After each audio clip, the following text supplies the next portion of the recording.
If you're going through trouble, keep going. This is the Wisdom Worth Knowing podcast. I'm your host, Craig Chamberlain. If it's your first time joining me, welcome. Thanks for giving me a shot. You can subscribe to the podcast on all of the major social networks, including Facebook, YouTube, and Rumble. You can also subscribe on Apple Podcasts, Google Podcasts, and Spotify. Wisdom Worth Knowing is brought to you by Audible, where listening is the new reading. For a limited time offer, get unlimited access to thousands of audiobooks completely free for 30 days. Sign up right now at audible.wisdomworthknowing.org. That is a deal for my listeners at audible, audible.wisdomworthknowing.org. If you're going through trouble, keep going.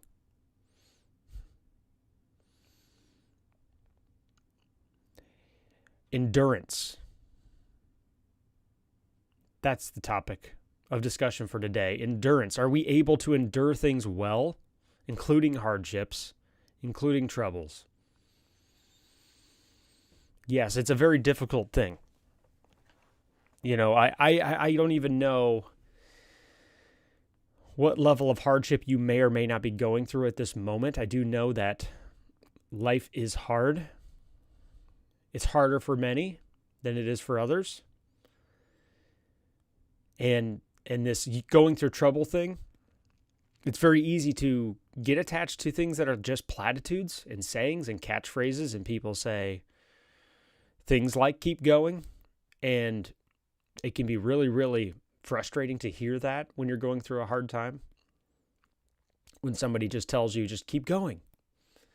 So I'm going to try to avoid the oversimplification of whatever it is you're going through, and hopefully stop and kind of take the time today to really kind of talk about going through hardships and kind of what that feels like. So that when we do keep going through these things that are difficult for us, we don't pretend that they're not difficult. And I feel that's an essential component into moving forward with anything, you know, that may be difficult or a hardship.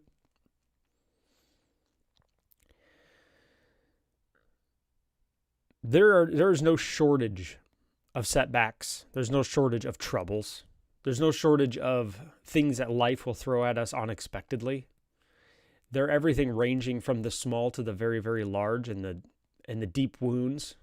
Everything ranging from a slight somebody may have offended us with, to a deep, deep betrayal, to a just random catastrophic event. I mean, there's no end to the plethora of things that can really go wrong. Our lives are loosely held together. You know, we spend an immense amount of time building stability. Many of us do. And there are no guarantees to that stability, which is enough to make us all anxious and nervous, and justifiably so. I mean, that's the default state. One of my favorite writers basically says that it's really hard to forget, but the entire world is really constantly trying to kill you. I mean, not to make light of it, but it like the world is at work. The natural world is at work at a constant place where it is trying to kill us. And I don't mean that really in a pessimistic, it's out to get you kind of way, but I just mean that, like, the world is not a safe place. It's not a place in which things always go well. Things fall apart, you know, and that's the natural state of things. Things do not move toward order. They move away from it. They fall apart over time. And so kind of maintaining our lives and maintaining things and keeping them together is one of the things that we have to do, you know, and that includes ourselves, you know, keeping ourselves together, you know, as we pass through life, as we age, as we go through the changes associated with all of the things in our life aging, our careers, our families, ourselves, our jobs. Wait, I already said careers. Whatever it might be, you know, it's like there's a constancy in change happening.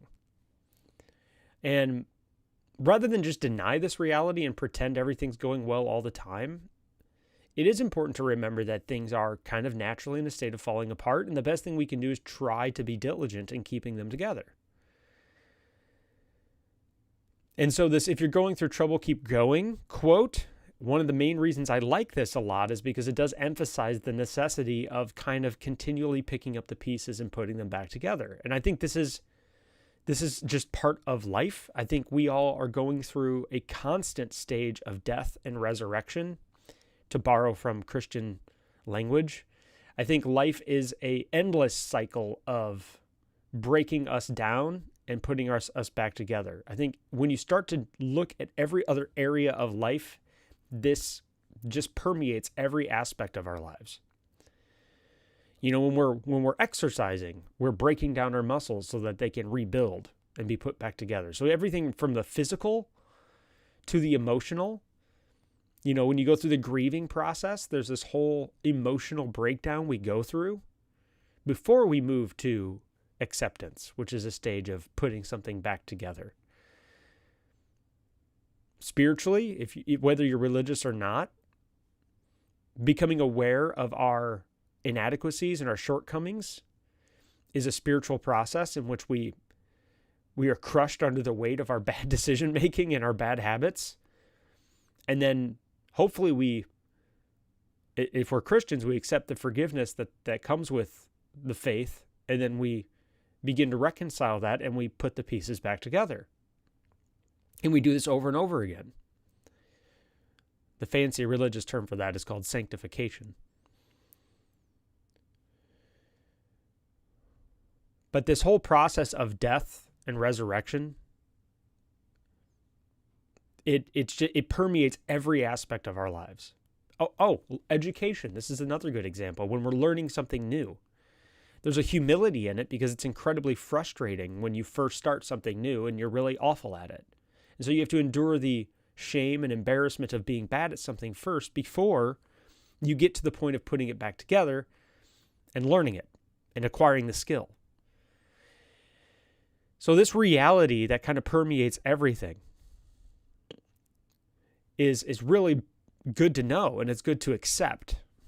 You know, life is not something that goes well all the time. In fact, it's the complete opposite. It's frequently something that falls apart and needs to be put back together. And we like to get into this habit of saying that something's wrong with us if something goes wrong.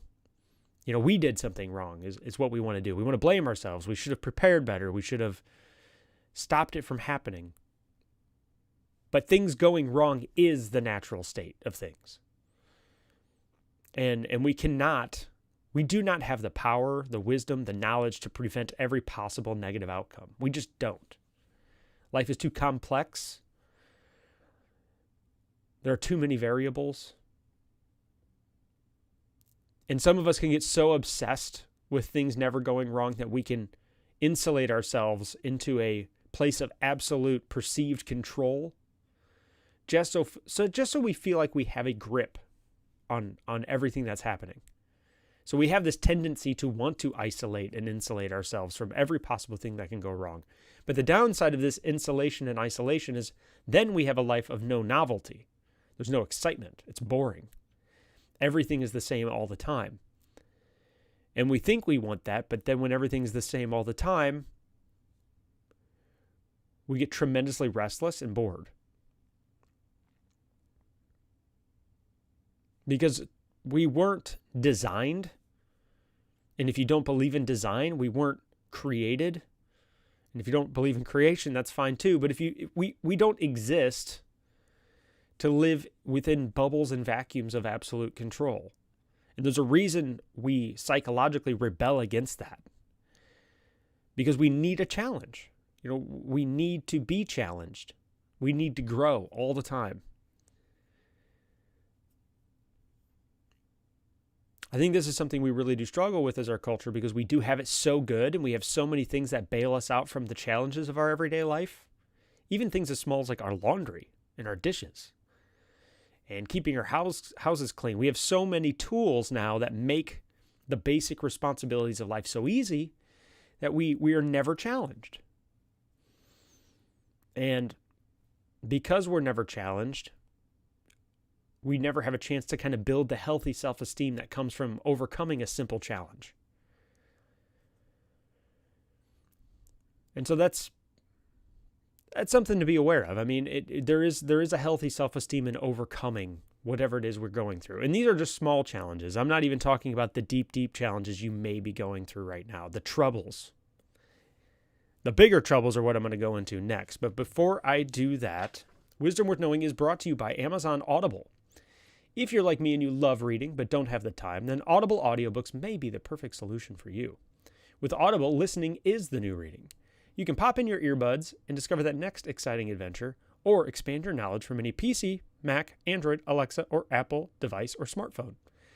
And check this out. Because you listen to this show, for a limited time, my listeners can get instant access to thousands of audiobooks from Audible's Premium Plus catalog completely free.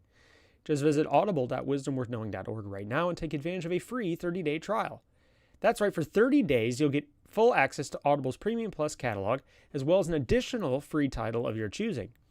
If you discover audiobooks aren't for you, no problem. You can cancel instantly online. That's it. It's that simple. 2 years ago, audiobooks began to change my life, and they may change yours too.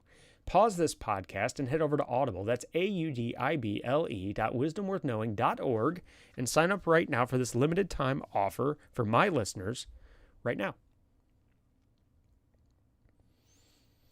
So we've talked about some of the superficial troubles we can go through and how life is at a constant assault on our order that we try to build out of it. It's in a constant state of attempting to generate chaos from that. And keeping things held together can be an extremely difficult process and can be exhausting. And then there's those things that just happen to us, the troubles. The troubles in which we don't have an answer to yet. This can be the end of a relationship. It could be the end of a loved one's life. It could be an end of a friendship. It could be the end of a career, the end of a job. It could be a sickness. You know, there's a plethora of things that can really, really go wrong. And there's these hardships we have to figure out how to navigate. And if we get obsessed with navigating things that happen to us in our lives, if we get obsessed with handling them perfectly, we will be crushed under the weight of our lack of experience. So what I'm trying to get at here is that nobody navigates difficulties perfectly. So whatever it is you may be going through,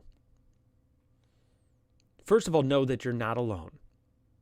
There are 7 billion people on the planet. So whatever hardship you're having, you're not alone.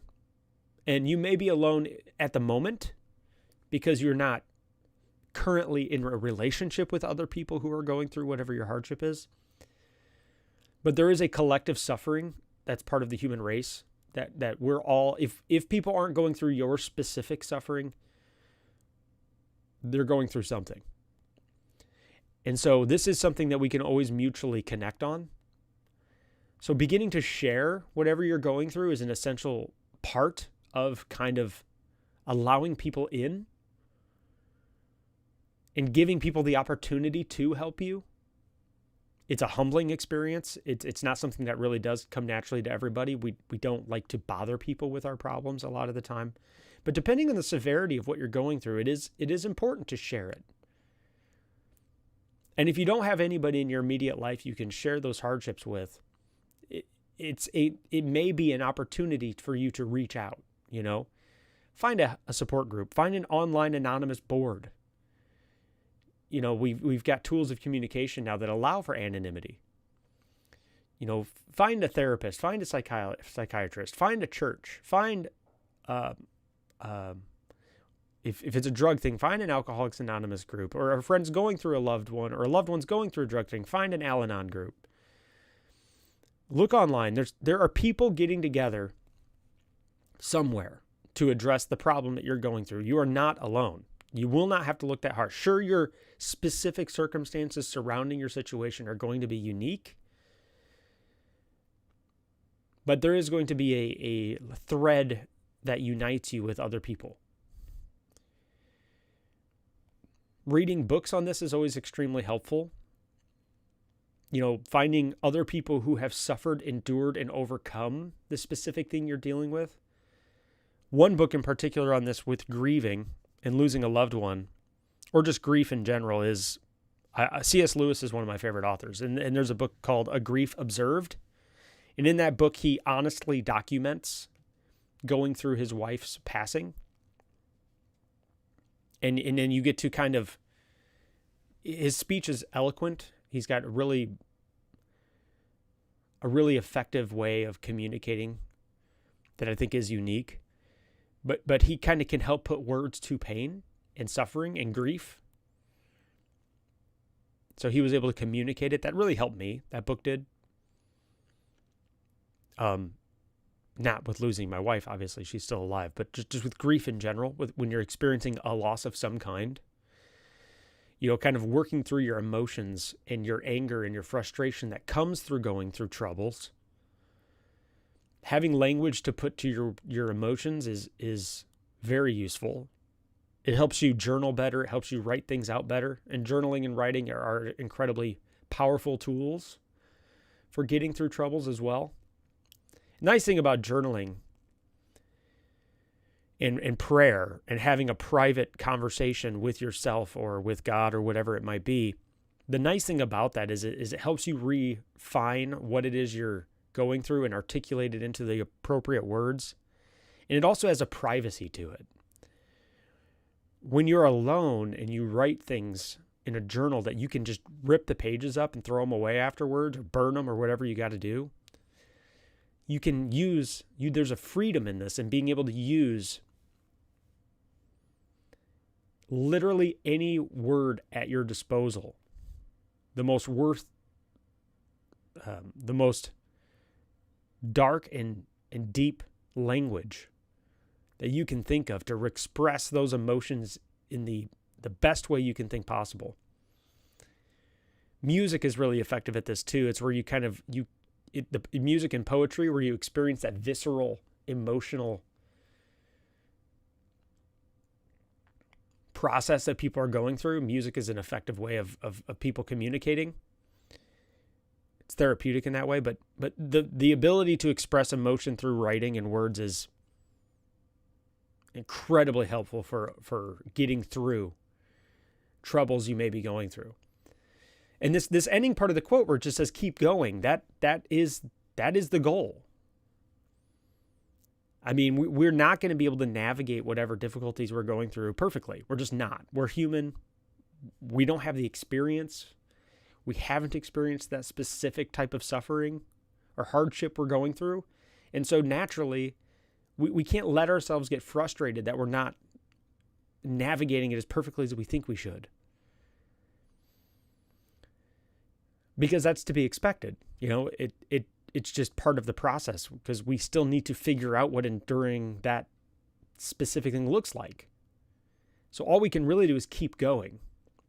And as we kind of figure out what works for us, we figure out how to navigate these difficult things. Then we start to cultivate experience. And then hopefully it makes it that much easier the next time we have to endure a hardship or a trouble.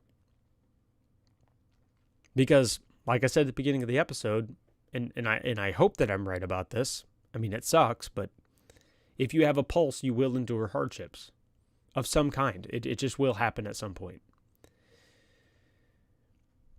Many of us, we want to believe when we're younger that we are never going to have to deal with trouble. And that we can, if we just do everything perfectly, we'll be okay. But a life without trouble is also a life without growth. One of my favorite quotes from David Goggins, he says that the comfort zone is a wonderful place to visit, but nothing grows there. And in many cases, if we are in a constant comfort zone and we get bored, here's an interesting byproduct, and maybe you have noticed this, maybe you haven't, is because we have this desire or tendency to want to be challenged. Have you ever been in a group with or known somebody who just seems to be a troublemaker?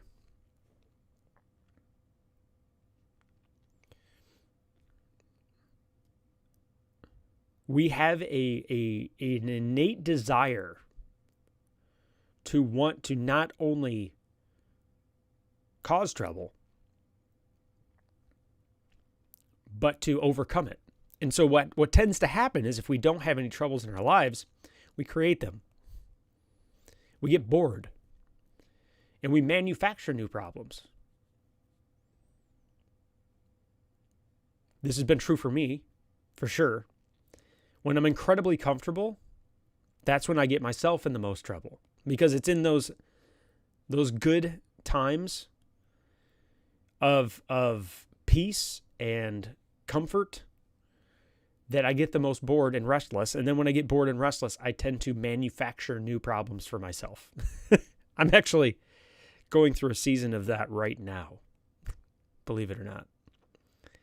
And it is it's becoming increasingly difficult for me not to create new problems for myself. So that's something to be aware of, is that we do have a tendency of because we have a desire to grow all the time or be challenged all the time. A lot of it's unconscious. If we don't have problems, we'll create new ones. And you see this permeate a lot of our social media culture and everything too. We are so incredibly blessed, but yet everybody's so incredibly miserable and unhappy. Or it seems that we're always looking for something to fight about. And I think this is an explanation for that. I don't think people are necessarily seeking out trouble. I just think we reach a point of extreme comfort in which we need trouble so that we can overcome something. And so we collectively create it or manufacture new problems.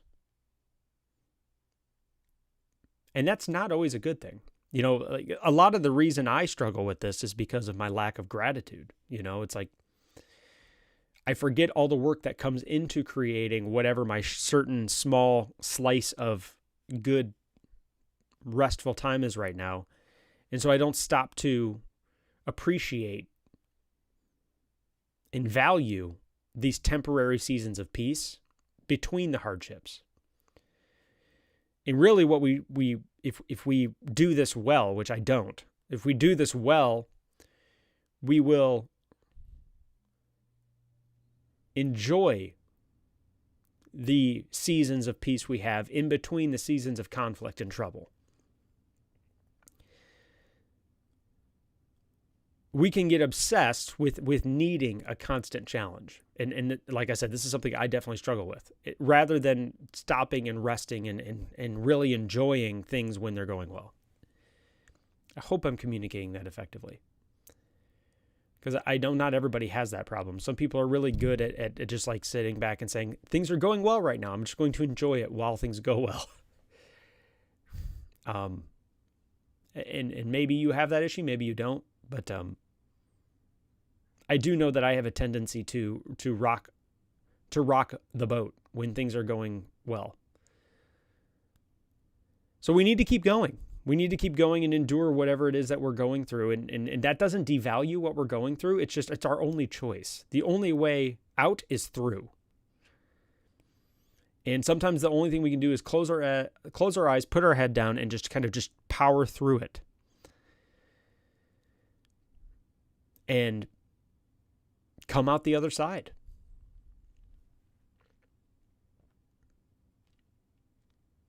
Will we get through it perfectly? No. Will we break down? Maybe. It's okay. Maybe we'll have some emotional breakdowns during the process. You know, I think we all go through the stages of grief every time we experience a loss. And this doesn't just mean the loss of a loved one. Every time we experience a major catastrophic event in our life, I think we do all go through these death stages, these death and resurrection moments. And these stages can take a long time. They can take days, weeks, or months to come to terms with. And for those of you who aren't aware of it, the stages of grief are denial. You know, we deny that something is happening, even though it's right in front of us. And we may do that for a while. We may do that for a season. Then anger. We may go through a season of anger. Bargaining, in which we try to rationalize and justify. Depression is the next one. Once you've bargained and tried every out, you've tried to find an escape from whatever it is you're going through, it's only natural to eventually get depressed. And then hopefully after we've gone through these 5 stages of grief and whatever it is that we're currently enduring, we this death portion, we hopefully make it into the acceptance phase. And then sometimes we get into acceptance for a while and then something happens that just rocks the boat all over again or pulls the rug out from under us. This is especially true in actual literal death. Like when you go through all these grieving processes to deal with the death of a loved one or a close friend or family member. And then you finally feel like you've reached that acceptance point, and then something reminds you and kind of reopens all of those wounds. But the only way out is through. And I think we bounce between these all the time. I don't think it is a straight line. I think it is a big mess. And that's okay.